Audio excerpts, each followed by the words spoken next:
इस वीडियो में हम लोग एप्लीकेशन ऑफ रेसिड्यू लर्न करेंगे for integral of the type integral 0 to 2 pi function bracket के अंदर cos theta comma sin theta bracket close d theta. ठीक है, in this case we use substitution z equal to e to the power i theta, cos theta is equal to z square plus 1 upon 2z, sin theta is equal to z square minus 1 upon 2iz, d theta is equal to dz upon iz। ठीक है, here theta changes from 0 to 2 pi and z equal to e to the power I theta moves around the circle mod z is equal to 1। दिए हुए points को एक बार फिर से पढ़ लेते हैं। देखो, एप्लीकेशन ऑफ रेसिड्यू कब यूज़ किया जाएगा? अगर हमारे पास इंटीग्रेशन इस टाइप का दिया हुआ है जिसके अंदर लिमिट्स कैसे रहेंगे, 0 से लेकर 2 पाई रहेंगे, और ये फंक्शन जो दिया होगा वो किन से बना हुआ होगा, cos theta comma sin theta इन वेरिएबल से बना हुआ होगा। ठीक है, इन दैट केस हमें क्या करना होता है, z equal to e to the power I theta ये सब्स्टिट्यूट करना होता है। ठीक है, अगर हम लोग z equal to e to the power I theta substitute कर लेंगे तो हमें इसका डिफ्रेंशिएट करने पर डी थीटा की वैल्यू क्या मिल जाएगी, डी जेड अपॉन आई जेड मिल जाएगी। साइन थीटा हमारा बन जाएगा Z square minus 1 upon 2 I Z, और कॉस थीटा बन जाएगा Z square plus 1 upon 2 Z. ठीक है, ये हमें सब्स्टिट्यूशन यूज़ करना होगा। ये सब्स्टिट्यूशन करने पर थीटा चेंजेस फ्रॉम 0 to 2 पाई। ठीक है, यानी कि थीटा के लिमिट्स क्या हो जाएंगे, 0 से लेकर 2 पाई हो जाते हैं। And z equal to e to the power I theta moves around the circle mod z equal to 1, यानी कि काउंटर या फिर क्लोज शेप क्या बन जाता है, सर्कल का बन जाता है, जिसके अंदर रेडियस कितनी होगी, 1 होगी। ठीक है, अभी देखो जो अभी हम लोगों ने पॉइंट्स पढ़े हैं उसको एक क्वेश्चन से अच्छी तरीके से समझ लेते हैं। नीचे मैंने क्वेश्चन लिखा हुआ है, क्वेश्चन में देखो हमें क्या दिया है, evaluate integral 0 to 2 pi D theta upon 5+3 sine theta. ठीक है, इस क्वेश्चन के अंदर कॉस वाला टर्म मिसिंग है, उससे कोई फर्क नहीं पड़ता। किसी दूसरे एक आध क्वेश्चन में साइन कॉस दोनों हो सकते हैं, या फिर अगर कोई दूसरा क्वेश्चन आएगा तो उसमें कॉस वाला टर्म रहेगा तो साइन वाला टर्म मिसिंग हो सकता है। ठीक है, तो वो तो क्वेश्चन के ऊपर डिपेंड रहेगा। फिलहाल यहाँ पर कॉस वाला टर्म मिसिंग है, तो अभी हम लोग इस क्वेश्चन को रेसिड्यू का एप्लीकेशन कर कर सॉल्व करेंगे। In other words residue apply कर कर इसे सॉल्व करेंगे। तो सबसे पहले तो given question as it is लिख देते हैं। इसको यहाँ देखो, ये वाले एरो से हम लोग आंसर के लिए शुरुआत करेंगे। क्वेश्चन को फिर से एक बार लिखूंगा, टू फाइंड या फिर टू इवैल्यूएट ऐसे भी लिख सकते थे। क्वेश्चन ही फिर से रिपीट करना हमें, इंटीग्रल 0 से लेकर 2 पाई। ठीक है, डी थीटा रहेगा, अपॉन में क्या रहेगा 5+3 साइन थीटा, ये दिया हुआ पार्ट लिखा। ठीक है, इसके बाद हमें क्या करना होगा, हमने नीचे क्या लिखा, put z equal to e to the power I theta लिख दिया। ठीक है, इसके बाद हम लोग नेक्स्ट स्टेप में दोनों साइड डिफ्रेंशिएट करेंगे। तो लेफ्ट साइड डिफ्रेंशिएट करने पर ये क्या हो जाएगा, जेड का डेरिवेटिव वैसे तो 1 होगा, लेकिन विद रिस्पेक्ट टू जेड होने के कारण लेफ्ट साइड में लिखेंगे डी जेड। ठीक है, इधर E to the power I theta का डेरिवेटिव इटसेल्फ होगा, इसके बाद जो पावर में आई थीटा आया हुआ है उसका डिफ्रेंशिएशन होगा। ठीक है, विद रिस्पेक्ट टू थीटा होगा, थीटा इज द वेरिएबल ना, तो यहाँ पर आई कांस्टेंट एज इट इज हम लोग लिखेंगे। ठीक है, और इसे विद रिस्पेक्ट टू थीटा के साथ डिफ्रेंशिएट होने के कारण थीटा का डेरिवेटिव वैसे तो 1 होगा, लेकिन इसे थीटा के साथ डिफ्रेंशिएट कराओ, इसके कारण लास्ट में हमें क्या लिखना है, डी थीटा लिखना है। ठीक है, ये अंडरलाइन किया हुआ पार्ट क्या है, एक्सपोनेंशियल फंक्शन का पार्ट है। एक्सपोनेंशियल फंक्शन का डेरिवेटिव इटसेल्फ होता है, इसके कारण इक्वल टू के आगे पहले क्या लिखा, E to the power I theta, जो पावर में आया था उसका हम लोग डिफ्रेंशिएट कर रहे थे, जिसमें आई कांस्टेंट है तो आई कांस्टेंट साइड में थीटा का डिफ्रेंशिएट डी थीटा लिखा। ठीक है, लास्ट स्टेप से हम लोग क्या लिख सकते हैं, ये लेफ्ट साइड में हम लोग लिखेंगे डी जेड। ठीक है, इक्वल टू रखा, E to the power I theta का मतलब जेड लिया था तो वो जेड लिखा, साइड में ये आई लिखा फिर से, और उसके साइड में क्या रहेगा, डी थीटा। ठीक है, इसका मतलब डी थीटा की वैल्यू क्या हो जाएगी, ये जेड आई को हम लोग लेफ्ट साइड लेंगे तो वो डिनोमिनेटर में लिखना होगा, वो डी जेड, और लेफ्ट अपॉन में क्या रहेगा, आई जेड रहेगा। ठीक है, यहाँ पर मैंने क्या किया, राइट साइड वाला पार्ट लेफ्ट साइड में लिखा और लेफ्ट साइड वाला डी जेड वाला पार्ट इक्वल टू के आगे लिखा। ठीक है, तो डी थीटा की वैल्यू कितनी मिल रही है हमें, डी जेड अपॉन आई जेड मिल रही है, जो कि जैसे कि पहले हम लोगों ने ऑलरेडी मेंशन किया हुआ था। ठीक है, z equal to e to the power I theta substitution करने के कारण साइन थीटा की वैल्यू क्या हो जाती है, Z square minus 1 upon 2 I Z ये हो जाती है। ठीक है, तो वो हम लोग वैल्यू क्वेश्चन के अंदर यूज़ कर लेंगे। देखो क्वेश्चन में लेफ्ट साइड में क्या दिया था, इंटीग्रल 0 to 2 पाई। ठीक है, इंटीग्रल 0 to 2 पाई ये नहीं लिखना है हमने, वो क्या हो गया, वो सर्कल हो गया जिसकी रेडियस कितनी होगी, 1 होगी। ठीक है, लास्ट स्टेप में हमने क्या लिखा है, d theta is equal to d Z upon I Z लिखा है, हम लोग इधर एंड लिखकर साइन थीटा की वैल्यू लिख देंगे। ठीक है, साइन थीटा की वैल्यू क्या होगी, जेड स्क्वायर माइनस 1 अपॉन में क्या लिखना होगा, अपने 2 आई जेड लिखना होगा। ये साइन थीटा और ये ऊपर का डी थीटा की वैल्यू हम लोग क्वेश्चन के अंदर यूज़ करेंगे। लेफ्ट साइड में मैंने इंटीग्रल होने के कारण आई लिखा। ठीक है, यहाँ पर ये इंटीग्रेशन का साइन दे दिया, ये क्लोज इंटीग्रल हो जाएगा, इसके कारण हमें अपॉन में सी दिखाना होगा। ठीक है, तो फंक्शन देखो, फंक्शन क्या था, d theta upon 5+3 cos theta था। ठीक है, तो ऊपर 1 लिखा, डी थीटा को मैं साइड में लिखूंगा, लेकिन डी थीटा की वैल्यू क्या थी अपने पास, डी जेड अपॉन आई जेड, तो इधर पीछे क्या लिखा, D Z upon I Z लिखा, 5 +3 टाइम्स ऑफ क्या था, साइन थीटा था, लेकिन साइन थीटा की वैल्यू क्या यूज़ करेंगे हम लोग, Z² -1 अपॉन 2iz ये यूज़ करेंगे। यहाँ पर एक राउंड ब्रैकेट लगा दिया, सेंटर लाइन को थोड़ा सा एक्सटेंड कर देता हूँ यहाँ तक, ठीक है। तो अभी हमें इसे सॉल्व करना होगा। देखो इसे बिल्कुल रेसिड्यू थ्योरम से जैसे हम लोगों ने प्रॉब्लम सॉल्व किया उसी तरीके से सॉल्व करना होगा, लेकिन इसे सॉल्व करने से पहले हम लोगों को इस इंटीग्रेशन वाले पार्ट को प्रॉपर फॉर्म में लेके आना है, ठीक है। तो नीचे देखो डिनोमिनेटर में अगर हम लोग क्रॉस मल्टीप्लिकेशन करेंगे तो वो क्या हो जाएगा, 5 × 2 कितना बनेगा, वो 10iz लिख लेते हैं, ठीक है, प्लस 3z² हो जाएगा, ये 3z² लिखा, -3 × -1 -3 लिखा, अपॉन में क्या रहेगा 2iz होगा, ठीक है। ये अपॉन का 2iz लिखे, ये डॉट रहेगा इधर साइड में क्या आएगा dz अपॉन iz होगा, ठीक है। नेक्स्ट स्टेप में हम लोग क्या कर सकते हैं, डिनोमिनेटर में फ्रैक्शन होने के कारण उसको सिंप्लीफाई करेंगे तो अपॉन वाला पार्ट ऊपर चला जाएगा। ये क्लोज इंटीग्रल शुरुआत में हमें एज इट इज लिखना होगा, ठीक है। तो इस 2iz को हम लोग ऊपर लिखेंगे, तो वो लिखा हमने 2iz, अपॉन में क्या रहेगा, इसे क्वाड्रेटिक इक्वेशन के फॉर्म में लिख लेते हैं। पहले 3z² लिख लेता हूँ, फिर बीच में z का कोएफिशिएंट एट इज 10iz लिखा, बाद में -3 किया, ठीक है। यहाँ पर क्या रहेगा, ये लास्ट में dz अपॉन iz रहेगा। देखो ये iz और यहाँ का iz कैंसिल हो जाएगा, तो सिर्फ ऊपर क्या बचेगा 2 तो कांस्टेंट है, तो उसे हम लोग इंटीग्रेशन के आगे ही लिखेंगे ये, ठीक है। तो ये इंटीग्रेशन के आगे 2 को लिया, क्लोज इंटीग्रल दिखाया, ऊपर का 1 अपॉन में क्या होगा, ये z², ये z² लिखे, प्लस कितना होगा 10iz होगा, -3 होगा, इसके लास्ट में क्या होगा z होगा, ठीक है। तो ये जो अंडरलाइन किया हुआ पार्ट है उसको हमें आगे रेसिड्यू थ्योरम अप्लाई करके सॉल्व करना होगा, जैसे कि इसके पहले के 3 लेक्चर में हम लोगों ने रेसिड्यू निकालना सीखा है। सेम कंसेप्ट हमें इस अंडरलाइन किए हुए इंटीग्रेशन पे अप्लाई करनी होगी बाय रेसिड्यू थ्योरम, ठीक है। लास्ट स्टेप में z² के पहले मुझे 3 लिखना चाहिए था, ठीक है, 3 लिखना रह गया था, ऊपर 3 लिखा हुआ था ना z² के पहले, तो यहाँ पर भी 3 होना चाहिए था, ठीक है। इसके साइड में हम लोग क्या लिख देंगे, इधर कॉमा दिया, mod z is equal to 1, ठीक है, ये काउंटर हम लोगों ने मेंशन कर दिया है। नेक्स्ट स्टेप में हमें लिखना होगा टू गेट पोल्स। पोल्स मिलने के लिए हमें क्या करना होता है, डिनोमिनेटर वाला ही पार्ट सेलेक्ट करना होता है, वो इक्वल टू 0 रखना होता है, ठीक है। टू गेट पोल्स लिखा, तो यहाँ पे क्या लिखूंगा मैं, 3z² plus 10iz -3 is equal to क्या करना होगा, 0 लिखना होगा, ठीक है। देयरफॉर वी गेट पोल्स ऐसे लिखूंगा मैं, वी गेट पोल्स। देखो 3z² लिखा हुआ है, इसका मतलब हमें 2 पोल मिलेंगे जिसे हम लोग z से डिनोट करेंगे।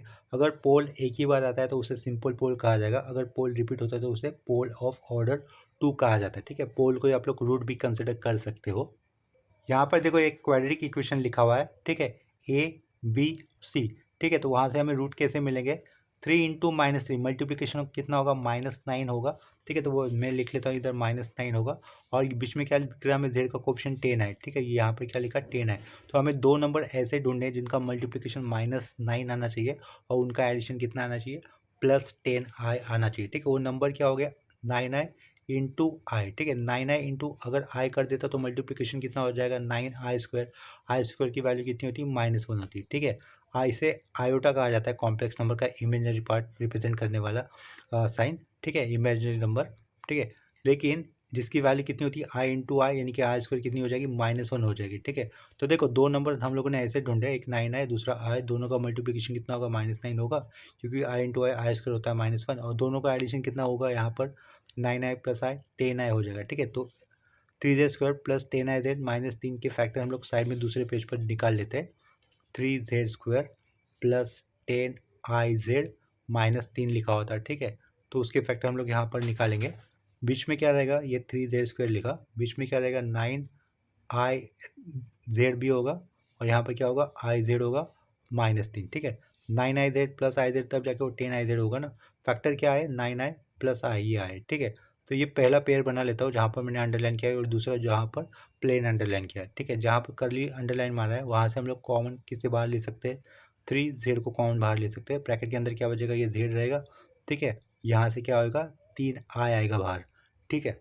प्लस के आगे कुछ कॉमन बाहर लेने से पहले मैं क्या कर रहा हूँ, देखो चेंजेस, ये iz लिखा, ये जो माइनस है ना, माइनस की जगह पे प्लस लिख लेता हूँ, और माइनस का मतलब क्या होता है, i² होता है, ठीक है। तो आगे क्या लिखा, 3i² लिखा उसको, ठीक है। ये जो माइनस साइन था उसकी जगह पे मैंने प्लस लिखा, 3 के साइड में मैंने i² लिख दिया, i² की वैल्यू मतलब क्या होती है, -1 ठीक है। लास्ट में जो राउंड ब्रैकेट दिखाया था उसको मैंने कैंसिल कर दिया।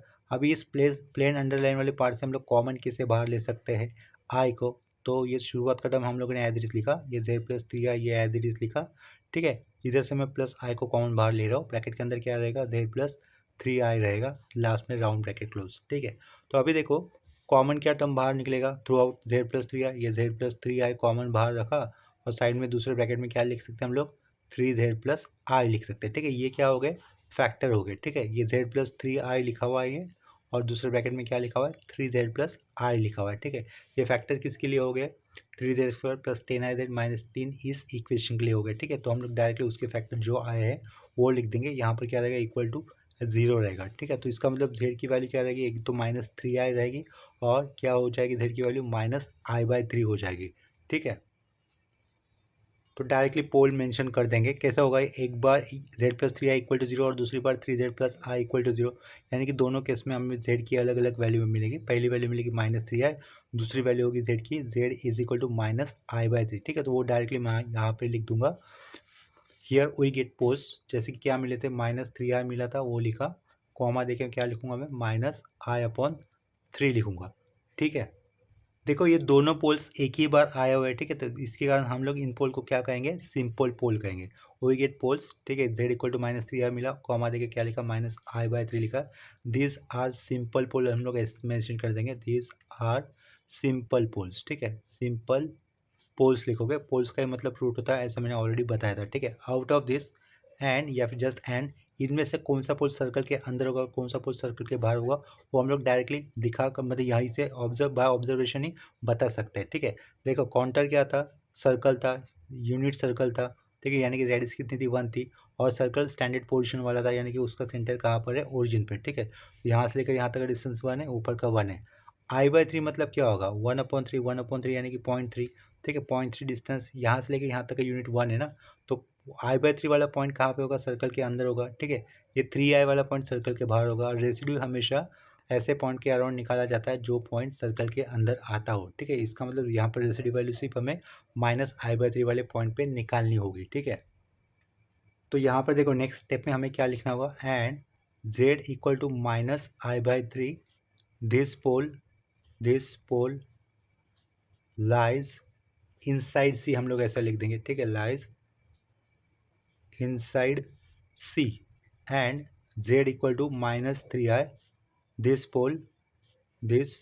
पोल lies outside C, outside C. ठीक है, नेक्स्ट स्टेप में हमें क्या करना है, रेसिड्यू अराउंड ऐसे पॉइंट निकालना है जो सर्कल के अंदर आता हो। इसका मतलब रेसिड्यू अबाउट हम लोग z equal to minus i/3 ही निकाल सकते हैं। ठीक है, जिसे हम लोग नेक्स्ट पेज पे निकाल लेते हैं। आगे हमें लिखना होगा, देयरफॉर लिखा यहाँ पर, residue of f of Z. ठीक है, पैकेट के अंदर एट लिखा, जेड इक्वल टू क्या लिखेंगे हम लोग, माइनस i/3 लिखेंगे, इज इक्वल टू, ये सिंपल पोल है, यहाँ पे क्या लिखा जाएगा, limit z tends to minus i/3 लिखा जाएगा। ठीक है, इधर ओपनिंग स्क्वायर ब्रैकेट, इधर क्या होता है, जेड माइनस जेड जीरो होता है। ठीक है, जेड माइनस जेड जीरो की वैल्यू कितनी, इधर माइनस i/3, तो उधर क्या हो जाएगा, प्लस i/3 हो जाएगा। ठीक है, इधर एक राउंड ब्रैकेट आ जाएगा, साइड में हमें एफ ऑफ जेड लिखना होता है। एफ ऑफ जेड क्या था, क्वेश्चन देखो, 1/3z² प्लस 10iz माइनस 3 था। एफ ऑफ जेड की बात करो, साइड का ये 2 भी था, साइड का 2 नहीं लिखा तो भी चलेगा। ठीक है, अगर 2 लिखना चाहते हो तो 2 को हमें इंटीग्रेशन के अंदर लिखना होगा। ठीक है, तो क्या कर देता हूँ, एफ ऑफ जेड वाला ही पार्ट लिखूंगा, जो क्या था अपने पास, 1/3z² प्लस 10iz माइनस 3 था। ठीक है, इसे एक राउंड ब्रैकेट के अंदर लिख लेते हैं। डी जेड नहीं लिखना है आपको, जस्ट एफ ऑफ जेड की वैल्यू लिखनी होती है। ठीक है, तो वो लिखा, ये फॉर्मूला होता है जो कि हम लोगों ने फर्स्ट लेक्चर में देखा था। ठीक है, तो आगे क्या करोगे, लिमिट जेड टेंस टू क्या लिखा, फिर से माइनस i/3 लिखा। ये जो पहला ब्रैकेट दिख रहा है ना आपको, वहाँ पे आप लोग क्रॉस मल्टीप्लिकेशन यूज़ करोगे। ठीक है, तो वो क्या हो जाएगा, 3z प्लस आई बनेगा, अपॉन का 3 लिखा हमने, राउंड ब्रैकेट, ऊपर क्या होगा, 1 होगा। ये क्वाड्रेटिक इक्वेशन था, इसके फैक्टर क्या आए थे, देखो हम लोगों ने एक पेज पे निकाले थे, वो फैक्टर हम लोग नीचे लिख देंगे। ठीक है, उन फैक्टर का मल्टीप्लिकेशन जब हम लोग करेंगे तो हमें ये फिर से सेम इक्वेशन मिलेगा। ठीक है, तो देखो 3z² प्लस 10iz माइनस 3 के लिए हम लोग फैक्टर क्या लिख सकते हैं, ये जो अंडरलाइन किया है ना उस तरीके से लिख सकते हैं। ठीक है, तो वो मैं लिख दूंगा यहाँ पर। इधर क्या लिखूंगा मैं, z प्लस 3i लिखा एक ब्रैकेट में, और दूसरे ब्रैकेट में क्या लिखूंगा मैं, 3z प्लस आई लिखूंगा, राउंड ब्रैकेट क्लोज, लास्ट में ये स्क्वायर ब्रैकेट क्लोज। ठीक है, तो यहाँ से 3z प्लस आई और ये लास्ट वाला 3z प्लस आई कैंसिल हो जाएगा, तो क्या बचेगा आपके पास, limit z tends to minus i/3, cancel हो जाने के बाद रिमेनिंग वाले टर्म लिख देंगे हम लोग। ये 1/3 लिख देंगे और साइड में क्या होगा, z+3i होगा, राउंड ब्रैकेट क्लोज, ठीक है। इधर ये स्क्वायर ब्रैकेट क्लोज कर दिया। इसके बाद नेक्स्ट स्टेप में हमें लिमिट का डायरेक्ट मेथड अप्लाई कर कर ये जो वैल्यू है उसे इवेल्यूट करना होगा, उसे सॉल्व करना होगा, मतलब निकालना होगा, ठीक है। ये 1 का ये 3 एज इट इज़, जेड की जगह पे क्या लेके आएंगे, -i/3, तो ये -i/3 रखा, प्लस आगे का क्या किया, 3i लिखा और ये स्क्वायर ब्रैकेट क्लोज, ठीक है। ऊपर का 1 एज इट इज़, ये 3 एज इट इज़, अंदर क्रॉस मल्टीप्लिकेशन होगा तो क्या होगा, 3 3 9i, 9i माइनस i, ये 8i अपॉन में 3, ठीक है। ये 3 3 कैंसिल हो जाएगा तो ये क्या कितना रहेगा, 1/8i रहेगा। तो ये 1/8i वैल्यू हो गई, इसके लिए for residue of f of z at z equal to -i/3। यहाँ पर इंपॉर्टेंट पॉइंट आपको याद रखना है कि ये जो 1/8i ये वैल्यू आई किसके लिए आई है, ये जो हम लोगों ने अंडरलाइन किया है ना उसके लिए आई हुई है, ठीक है। तो बाहर का ये 2 था उसे आपको भूलना नहीं है, ठीक है। तो देखो ये 2 इंक्लूड कर कर फंक्शन क्या बना हुआ था, लेफ्ट साइड में आई बना हुआ था, ठीक है। लेफ्ट साइड में आई और ये 2 हम लोगों ने बाहर निकाला है, हम लोगों ने वैल्यू इसके लिए अप्लाई की हुई थी, ठीक है। इसके बाद नेक्स्ट स्टेप में हमें क्या लिखना होगा, फिर बाय कॉचीज रेसिड्यू थ्योरम ऐसा लिख देंगे, बाय कॉचीज रेसिड्यू थ्योरम, ठीक है। बाय कॉचीज रेसिड्यू थ्योरम क्या होता है, ये इंटीग्रेशन, ठीक है। यहाँ पर हम लोग सर्कल दिखा सकते हैं या फिर नीचे सी दिखा सकते हैं या फिर दोनों भी दिखा दिया तो भी चलेगा, या फिर दोनों में से एक ही सिंबल दिखा दिया तो भी चलेगा, ठीक है। तो close integral F of Z D Z लिखा, इज इक्वल टू, यहाँ पर क्या होगा, 2πi होता है और ब्रैकेट के अंदर क्या लिखा जाता है, सम ऑफ रेसिड्यू लिखा जाता है, ठीक है। RESIDUE, लास्ट में राउंड ब्रैकेट क्लोज होगा, ठीक है। तो देखो ये जो फंक्शन था अपना, ये फंक्शन कौन सा था, ये अंडरलाइन किया हुआ, ठीक है, जिसके बाहर 2 था, तो ये अंडरलाइन किया हुआ फंक्शन में पहले लिख लेता हूँ, इंटीग्रल सी लिखा, 1/3z² प्लस 10iz माइनस 3 लिखा, साइड में डी जेड लगा, ठीक है। इस क्वेश्चन के पहले क्या था, 2 था तो वो 2 लिखा, ठीक है। तो देखो एफ ऑफ जेड वाला पार्ट ये था जो अंडरलाइन किया ना पिछले वाले पेज पर, एफ ऑफ जेड वाला पार्ट ये क्वेश्चन था जो कि हम लोगों ने अंडरलाइन किया हुआ यहाँ पर लिखा है, लेकिन इस क्वेश्चन के पहले 2 था तो यहाँ पर मैंने 2 लगा दिया, ठीक है।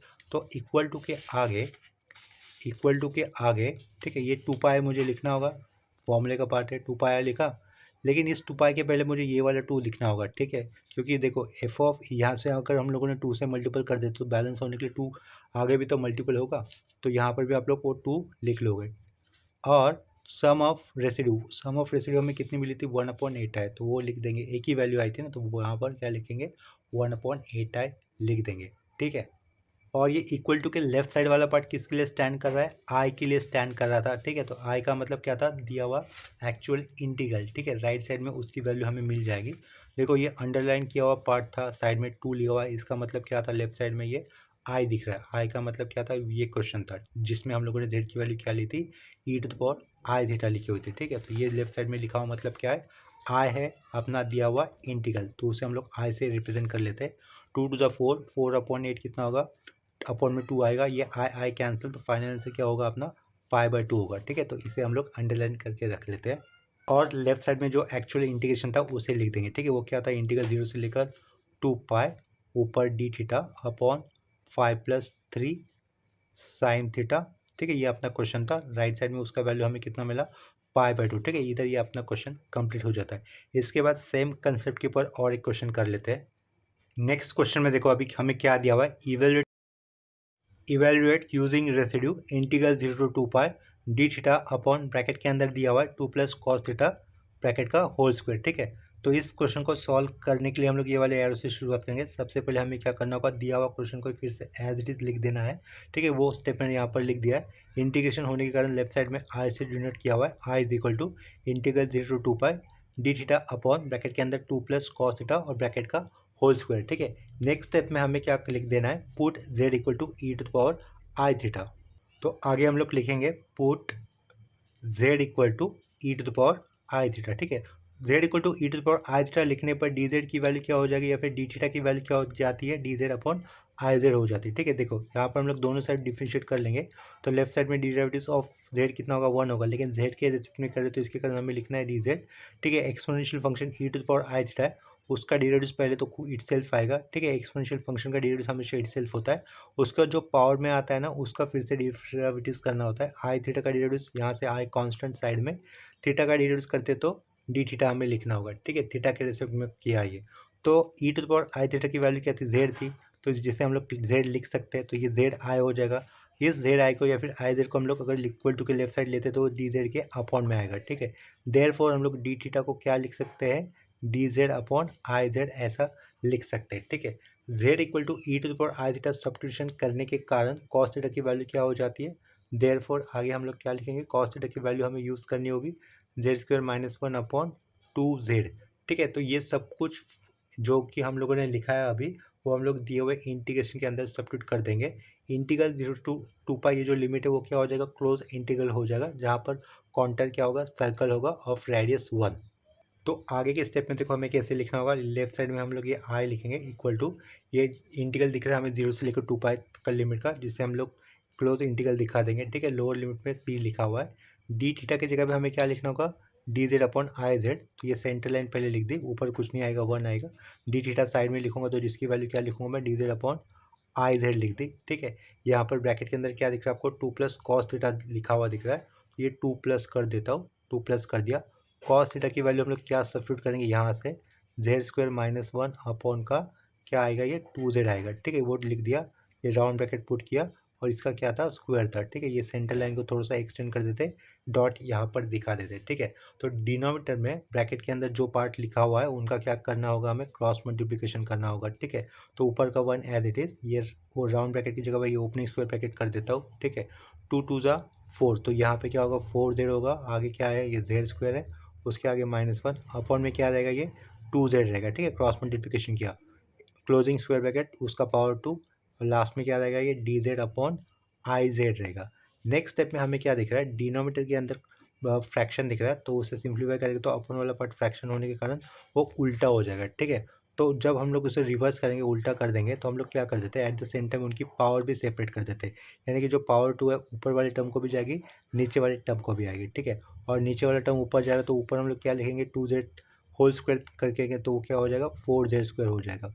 और इस जो ब्रैकेट दिख रहा है उसको भी पावर हम लोग 2 कर देंगे, ठीक है। और नीचे वाले टर्म को हम लोग स्टैंडर्ड क्वाड्रेटिक इक्वेशन की फॉर्म में लिख देते हैं, जेड स्क्वायर पहले लिख देता हूँ, 4z को मिडल में रखता हूँ, ठीक है। और ये -1 एज इट इज़, ये पूरा एक ब्रैकेट के अंदर, और इसका भी होल स्क्वायर रहेगा।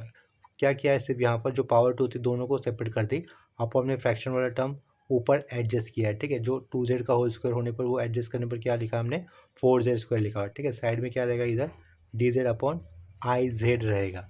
यहाँ से कि देखो कैंसिल क्या हो रहा है, जेड स्क्वायर अपॉन में जेड है, तो एक जेड कैंसिल होगा, ये 4 और ये अपॉन का आई कॉन्स्टेंट है, उसे हम लोग इंटीग्रेशन के आगे लिख सकते हैं, ठीक है। तो ये आई लिखा, इंटीग्रेशन के आगे हम लोग किसी लिखेंगे, 4 अपॉन आई को लिख देंगे इंटीग्रल सी, यानी कि क्लोज इंटीग्रल। ऊपर क्या बचा, सिर्फ जेड बचा, और नीचे क्या रहेगा, एक ब्रैकेट के अंदर जेड स्क्वायर प्लस 4z -1, एक राउंड ब्रैकेट, उसका क्या था, पावर 2 था, ठीक है। लास्ट में क्या लिखोगे आप लोग, डी जेड लिखोगे, ठीक है। नेक्स्ट स्टेप में हमें क्या करना होगा, ये जो अंडरलाइन किया हुआ पार्ट है ना, उसका हमें रेसिड्यू वैल्यू निकालना होगा, ठीक है, बाय रेसिड्यू।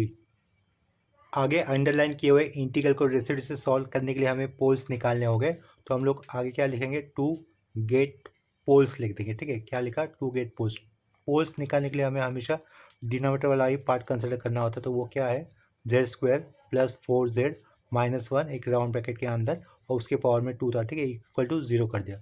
अगर हम लोग ये जो ब्रैकेट के अंदर लिखे हुआ है क्वाड्रेटिक इक्वेशन दिख रहा है उसके फैक्टर निकालते हैं, तो उसके फैक्टर देखो क्या आएंगे हमें, z इक्वल टू -2 प्लस √3 आएगा एक, और दूसरा क्या आएगा, -2 माइनस √3 आएगा, ठीक है। ये इसके फैक्टर मैंने ऑलरेडी कैलसी से निकाल दिए थे, तो वो मैंने डायरेक्टली यहाँ पर लिख दिए है, ठीक है। लेकिन देखो ये जेड स्क्वायर प्लस 4z -1, ये जो फैक्टर आया, ये जो क्वाड्रेटिक इक्वेशन ब्रैकेट के अंदर लिखा हुआ, उसके फैक्टर ये लिखे हम लोगों ने, लेकिन ये जो क्वाड्रेटिक इक्वेशन वो रिपीट हुआ है, इसका मतलब ये फैक्टर भी रिपीट होंगे, ठीक है। तो हम लोग इसके आगे क्या लिख सकते हैं, these are poles of order 2, ठीक है, these are poles of order 2, ठीक है। वो हम लोग यहाँ पर मेंशन कर दिया है। देखो फिर से बता देता हूँ, ब्रैकेट के अंदर जो क्वाड्रेटिक इक्वेशन हमने लिखा है जेड स्क्वायर प्लस 4z-1, इसे कैलसी से सॉल्व करोगे तो आपको ये जो रूट मिलेगा, लेकिन ये जो क्वाड्रेटिक इक्वेशन है वो 2 बार रिपीट हुआ है, इसका मतलब ये रूट भी रिपीट हुए हुए हैं, ठीक है। वही हमने यहाँ पर मेंशन कर दिया, these are poles of order 2, ठीक है। तो यहाँ पर देखो काउंटर क्या था, काउंटर क्लोज सर्कल था जिसका सेंटर कहाँ पे था, ओरिजिन पे था, और रेडियस की थी 1 थी, ठीक है। तो अगर हम लोग -2 + √3 कैलसी से कैलकुलेट करेंगे तो ये वैल्यू देख लेते हैं हमें कितनी मिलती है। -2 + √3, ठीक है। तो उसकी वैल्यू हमें कितनी मिल रही है, देखो इधर -0.26। डेफिनेटली वैल्यू 1 से कम है, इसका मतलब ये जो पॉइंट रहेगा, ये जो पोल रहेगा वो सर्कल के अंदर होगा, ठीक है। और दूसरी वैल्यू क्या है, -2 - √3। तो अगर मैं इधर माइनस पुट कर देता हूँ तो वैल्यू देखो क्या हो जाएगी, -3.73। मतलब ये वैल्यू जो रहेगी वो 1 से ज़्यादा है, तो 1 से ज़्यादा मतलब वो पॉइंट कैसे रहेगा, वो पोल कैसे होगा, सर्कल के बाहर होगा, ठीक है। तो हमें आगे क्या मेंशन करना होगा, हियर z इक्वल टू -2 + √3, ठीक है। This pole lies inside C, this pole lies inside C लिखना है, लाइज इनसाइड सी लिखा, and z equal to -2 - √3, this pole lies outside C लिखेंगे, ठीक है। क्या लिखेंगे, लाइज आउटसाइड सी लिखा, ठीक है। नेक्स्ट स्टेप में हम लोग इतना जानते हैं कि रेसिड्यू हम लोग हमेशा ऐसे पॉइंट के अराउंड निकालते हैं जो सर्कल के अंदर आता हो, ठीक है। तो यहाँ पर रेसिड्यू किस पॉइंट के अराउंड निकाला जाएगा, z इक्वल टू -2 + √3, इस पॉइंट के अराउंड ही निकाला जाएगा, ठीक है। तो देखो ये पोल ऑफ ऑर्डर 2 आया है, तो उसके लिए रेसिड्यू अगर किसी पोल का रिपीटेड ऑर्डर का होता है या फिर कुछ पर्टिकुलर ऑर्डर का होता है तो उस केस में फॉर्मूला क्या होता है, वो फॉर्मूला मैं यहाँ पर पहले मेंशन कर देता हूँ।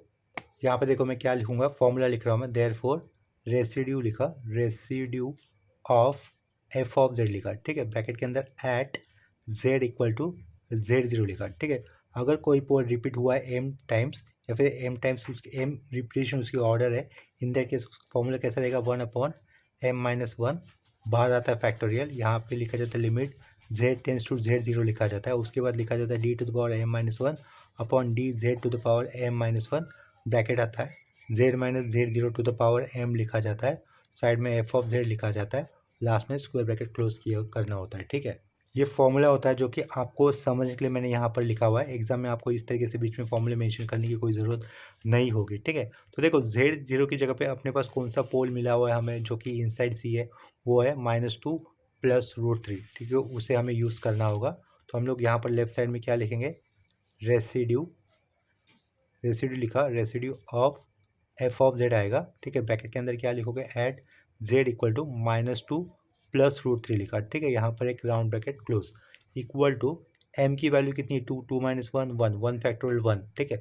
तो बाहर 1 लिखने का कोई मतलब है नहीं, यहाँ पे क्या लिखूंगा मैं, लिमिट लिखा हमने, जेड टेंस टू, पॉइंट क्या है, -2 + √3, -2 + √3 लिखा, ठीक है। इधर क्या लिखोगे, d/dz लिखोगे, क्यों, क्योंकि m की वैल्यू 2 है, 2 - 1 1, 2 - 1 1, तो क्या आएगा, सिर्फ d/dz आएगा। अगर m की वैल्यू 3 होती तो 3 - 1 2, 3 - 1 2, तो d² / dz² होता था, ठीक है। इसका मतलब डबल ऑर्डर डिड्यूस करना पड़ता था, लेकिन यहाँ पर हमें सिंगल ऑर्डर ही डिफ्रेंशिएट करना होगा, ठीक है। ब्रैकेट के अंदर देखो क्या लिखेंगे, z -z0 मतलब ये -2 का क्या हो जाएगा, +2 हो जाएगा, और +√3 का क्या होगा, -√3 होगा, एक राउंड ब्रैकेट के अंदर, ठीक है। साइड में क्या लिखना है, हमें एफ ऑफ जेड लिखना है, ठीक है।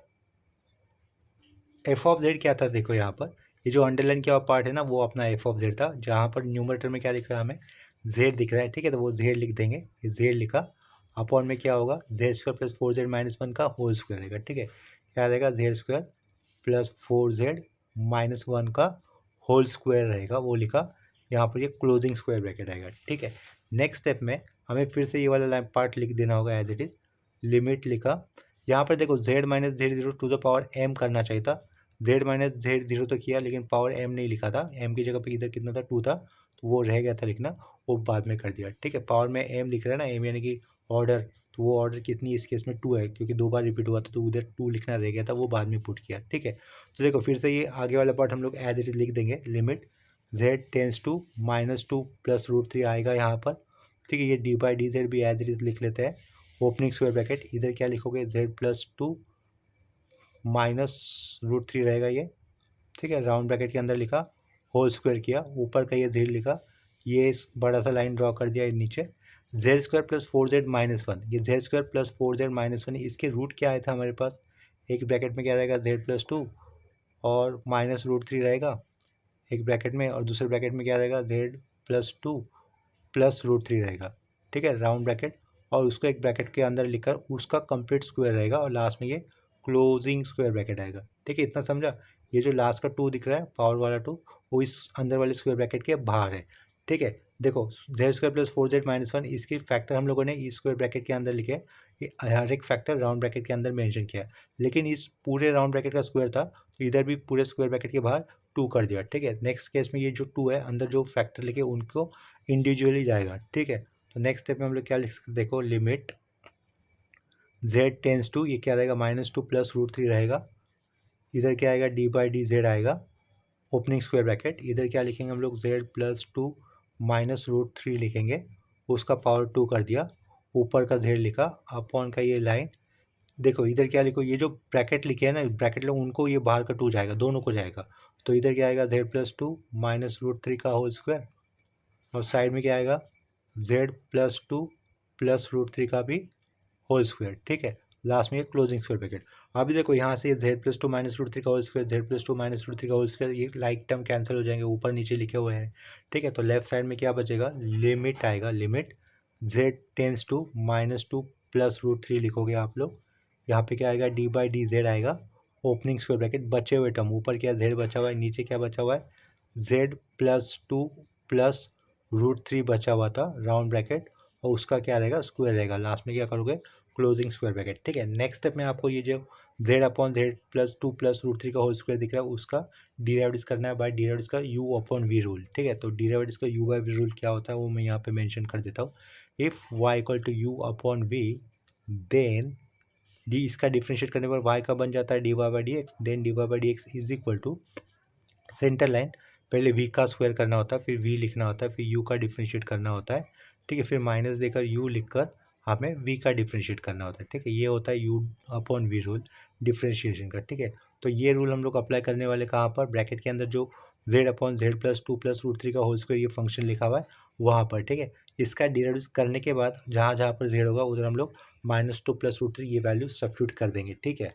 और यहाँ पे ध्यान दो, इस इक्वल टू के पीछे, इस इक्वल टू के पीछे क्या लिखा हुआ था, residue of f(z) at z equal to -2 +√3, ये लिखा हुआ था। यहाँ पर देखो फिर लेफ्ट साइड में ये लिमिट z टेंस टू -2 +√3 वाला पार्ट में एज इट इज लिख देता हूँ, equal to limit z tends to -2 +√3 वाला पार्ट ये एज इट इज लिखा, डिफरेंशिएट कर रहे तो इस बार हमें d/dz लिखने की ज़रूरत नहीं पड़ेगी, ठीक है। तो डायरेक्टली इधर ओपनिंग स्क्वायर ब्रैकेट लगा दिया, ये सेंटर का बड़ा सा सेंटर वाला लाइन लगा दिया। पहले क्या करना था, v², यानी कि जो भी v वाला पार्ट रहेगा उसका स्क्वायर करोगे, तो स्क्वायर का स्क्वायर अगर होगा तो नीचे पावर क्या होगी 4 हो जाएगी, ठीक है। तो इधर क्या आएगा z+2 +√3 का पावर क्या हो जाएगा 4 हो जाएगा, ठीक है। ये पावर 4 कर दिया, v वाला पार्ट क्या था ऑलरेडी स्क्वायर में था ना, इधर क्या लिखा है v², तो स्क्वायर का स्क्वायर होता तो पावर 4 लिखे, पहले v वाला पार्ट लिखना होता है, देखो इधर, तो v वाला पार्ट क्या दिख रहा है आपको, z+2 +√3 का होल स्क्वायर दिख रहा है, तो वो लिख देंगे हम लोग, z+2 +√3 का होल स्क्वायर दिख रहा था, ये v वाला पार्ट लिख दिए। उसके बाद ऊपर वाले पार्ट का क्या होगा डिराइव, z का डिराइव कितना होगा 1, तो 1 अलग से लिखने की ज़रूरत है नहीं। उसके बाद माइनस साइन के बाद ये u वाला पार्ट, यानी कि ये z लिखेंगे, वो z लिखा हमने, उसके बाद डॉट, फिर v वाले पार्ट का डिफ्रेंशिएशन, ये जो नीचे लिखा है ना उसका डिराइव क्या होगा 2 टाइम्स ऑफ, ब्रैकेट के अंदर क्या आएगा z+2 +√3 राउंड ब्रैकेट क्लोज, इसी का फिर से डिफ्रेंशिएशन करते तो वो 1 होगा, 1 अलग से लिखने की ज़रूरत नहीं, लास्ट में ये क्लोजिंग स्क्वायर ब्रैकेट, ठीक है। अभी देखो यहाँ पर ब्रैकेट के अंदर में से कौन सा टर्म आपको सेम दिख रहा है कॉमन बाहर लेने के लिए, z+2 +√3 का होल स्क्वायर है यहाँ पर, और यहाँ पर क्या लिखा हुआ है z+2 +√3 लिखा हुआ है, ठीक है। तो z+2 +√3 का टर्म हम लोग बाहर लेंगे as a common term, is equal to, यहाँ पे क्या लिखना होगा, लिमिट z टेंस टू -2 +√3 हमें लिखना होगा, ठीक है, ओपनिंग स्क्वायर ब्रैकेट, कॉमन होने वाला टर्म हम लोग बाहर ले रहे हैं, z+2 +√3 ये टर्म बाहर ले लिया, ठीक है। तो ब्रैकेट के अंदर क्या बचेगा, ये टर्म एक साथ पहले तो रहेगा एक बार, ठीक है, तो वो लिख लेते हैं z+2 +√3 लिख लेते हैं, एक बार रहेगा वो, और इधर क्या रहेगा, ये टर्म पूरा बाहर उठा है तो ये क्या रहेगा -z/2, क्या रहेगा -2z, ये -2z लिखा, इधर ये क्लोजिंग स्क्वायर ब्रैकेट कर दिया, ठीक है। अपॉन में क्या होगा, v⁴, यानी कि जो टर्म था ना वो पावर 4 बार पावर के साथ हमें लिखना होगा, तो वहाँ पर हमें लिखना है z+2 plus √3 to the power कितना रहेगा 4 रहेगा, लास्ट में ये क्लोजिंग स्क्वायर ब्रैकेट करना है हमें इधर, क्लोजिंग स्क्वायर ब्रैकेट, ठीक है। अभी देखो z+2 प्लस √3 सेपरेट है, नीचे क्या है z+2 plus √3 to the power 4 है, तो एक पावर कैंसिल हो जाएगी, ठीक है। तो नीचे अपॉन में पावर कितनी होगी, क्यूब होगी, ठीक है। लेफ्ट साइड वाला पार्ट हमें एज इट इज लिखना होगा, इक्वल टू लिमिट लिखे यहाँ पर z टेंस टू -2 प्लस √3 किया, ओपनिंग स्क्वायर ब्रैकेट, ये टर्म कैंसिल होगा ना एक के साथ, तो नीचे कितना रहेगा, सेम टर्म 3 बार बचेगा, z+2 प्लस √3 पावर में कितना रहेगा, इधर 3 रहेगा, ऊपर से क्या बचा, ये z+2 √3 ये -2z है, तो z-2z -z, तो इधर -z लिख लेता हूँ, आगे प्लस लिखा, +2 किया, आगे प्लस √3 किया, ठीक है, इधर स्क्वायर ब्रैकेट।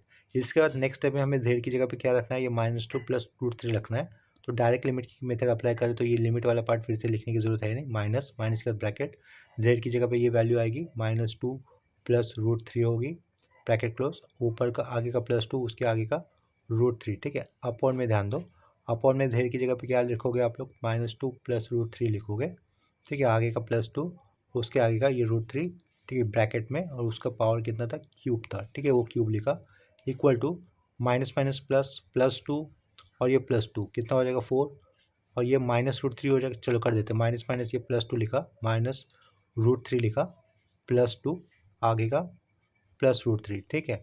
डिनोमिनेटर में ध्यान दो, डिनोमिनेटर में क्या कैंसिल, +2 -2 कैंसिल, √3 प्लस √3, यानी कि कितने टाइम्स √3, 2 टाइम्स √3 रहेंगे, उसका क्या होगा, क्यूब होगा, ठीक है। ऊपर से +√3 -√3 कैंसिल, न्यूमरेटर में आएगा 4 आएगा, नीचे 2 √3 का क्यूब, ठीक है। देखो उसको मैं दिखा देता हूँ, चलो 2 √3 एक बार लिखा, क्यूब है तो फिर से लिख लूँगा 2 √3 का क्यूब है तो फिर से लिखा मैंने एक बार 2 √3, ठीक है। तो इनका मल्टीप्लिकेशन कर देंगे, 2 2 4, 4 2 8, 4/8 मिलेगा, √3 इंटू √3 3 रहेगा, इंटू क्या किया 3 √3 लिखा, ठीक है, इज इक्वल टू, ये कितना होगा फाइनली 1/6 √3 होगा, इसे हम लोग अंडरलाइन कर देंगे, ठीक है। इसके बाद नेक्स्ट स्टेप में हमें मेंशन करना है by Cauchy's residue theorem, CAUCHY Cauchy's residue theorem, ठीक है। बाय कॉचीज रेसिड्यू थ्योरम हम लोग क्या लिख सकते हैं, इंटीग्रल CF(z)dz इक्वल टू क्या होता है, 2πi होता है, ब्रैकेट के अंदर क्या लिखेंगे, सम ऑफ रेसिड्यू लिखते हैं, ठीक है, सम ऑफ रेसिड्यू लिखा जाता है। तो यहाँ पे देखो इंटीग्रेशन CF(z)dz ये क्या था अपने पास, जो कि हम लोगों ने पिछले पेज पे लिखा हुआ है, ये अंडरलाइन किया हुआ इंटीग्रेशन, क्या कहा, सिर्फ ये अंडरलाइन किया हुआ इंटीग्रेशन होगा, वो हमें लिखना होगा। इस इंटीग्रेशन के पहले क्या है, ये 4/i है, तब जाके वो दिया हुआ क्वेश्चन बनता है, ठीक है। तो पहले तो ये मैं अंडरलाइन किया हुआ पार्ट लिख लेता हूँ, वो क्या रहेगा, क्लोज इंटीग्रल C लिखा है, ठीक है। यहाँ पर क्या था, z था, अपॉन में क्या था, z² प्लस 4z -1 था, उसका पावर 2 था, उसके साइड में क्या था, dz था, ठीक है, इक्वल टू, फिर से क्रॉस चेक कर लेते हैं, सही लिखा हुआ है, z/z² प्लस 4z -1 का होल स्क्वायर, लेकिन साइड में dz था, इसके पहले क्या था 4/i था, तब जाके ये i बनता है, इनिशियल दिया हुआ क्वेश्चन बनता है, इतना याद रखना, ठीक है, 4/i लिखने के बाद ही। तो फिलहाल तो इधर dz लिखा, देखो ये इंटीग्रेशन f(z)dz की वैल्यू क्या होगी, बाय कॉचीज रेसिड्यू थ्योरम, आगे हमें 2π लिखना होगा, साइड में क्या लिखोगे आप लोग, सम ऑफ रेसिड्यू, ये जो वैल्यू मिली थी ना हमें 1/6 √3 वो लिखेंगे, तो 1/6 √3 ये भी लिख दिया, ठीक है। लेकिन ये कंप्लीट आई नहीं है, क्यों, क्योंकि इसके कंप्लीट आई बनने के लिए इसके पहले क्या होना चाहिए था, 4/i होना चाहिए था। अगर हम लोग इसको इस इंटीग्रल के पहले 4/i लिखेंगे तो उसे बैलेंस करने के लिए राइट साइड में भी हमें 4/i लेना होगा, ठीक है।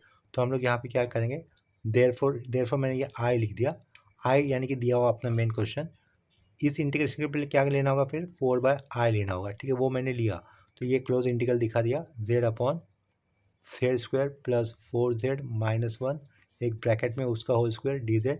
तो इस इंटीग्रल के पहले अगर 4/i लेता हो तो मुझे यहाँ पर भी 4/i पहले लिखना होगा, तो 4/i पहले लिखा, ठीक है।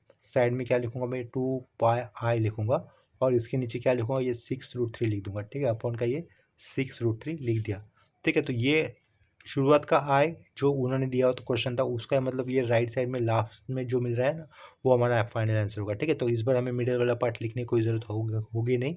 लेफ्ट साइड में फिर से मैंने आई लिखा। यहाँ से देखो कौन सा टर्म कैंसिल हो रहा है, ये आई और ये आई कैंसिल हो जाएगा। 2/3 रहेगा। ठीक है, 2/3 कितना होगा, 4/3√3। 4/3√3 ये होगा अपना फाइनल रिक्वायर्ड आंसर। साइड में ये पाई भी लिखना होगा। ठीक है, तो ये पाई भी लिख दिया है। लास्ट स्टेप में जो इनिशियल क्वेश्चन था आई जिसके लिए स्टैंड कर रहा था वो हम लोग लिख देंगे। वो क्या रहेगा, इंटीग्रल 0 से लेकर 2π। ठीक है, ऊपर क्या था डी थीटा था, अपॉन ब्रैकेट के अंदर क्या था 2 प्लस कॉस थीटा एक ब्राउन ब्रैकेट के अंदर उसको power 2 is equal to value क्या होगी 4π/3√3 रहेगी। ठीक है, इधर ये अपना क्वेश्चन कंप्लीट हो जाता है। नेक्स्ट लेक्चर में भी हम लोग एप्लीकेशन ऑफ रेसिड्यू इसी कंसेप्ट के ऊपर कुछ प्रॉब्लम करेंगे। अभी के लिए इस प्रॉब्लम के साथ ये लेक्चर मैं यहीं पे स्टॉप कर दे रहा हूँ। ठीक है, लेक्चर एंड करने से पहले मेरी आप सभी को रिक्वेस्ट रहेंगी, अगर अब तक आप लोगों ने चैनल को सब्सक्राइब नहीं किया तो चैनल को सब्सक्राइब कर लेना ताकि आपको न्यू अपडेटेड वीडियोस के नोटिफिकेशन मिलते रहेंगे। तो अभी के लिए हम लोग रुकते हैं यहीं पर, मिलते हैं नेक्स्ट लेक्चर में, तब तक के लिए बाय एंड टेक केयर।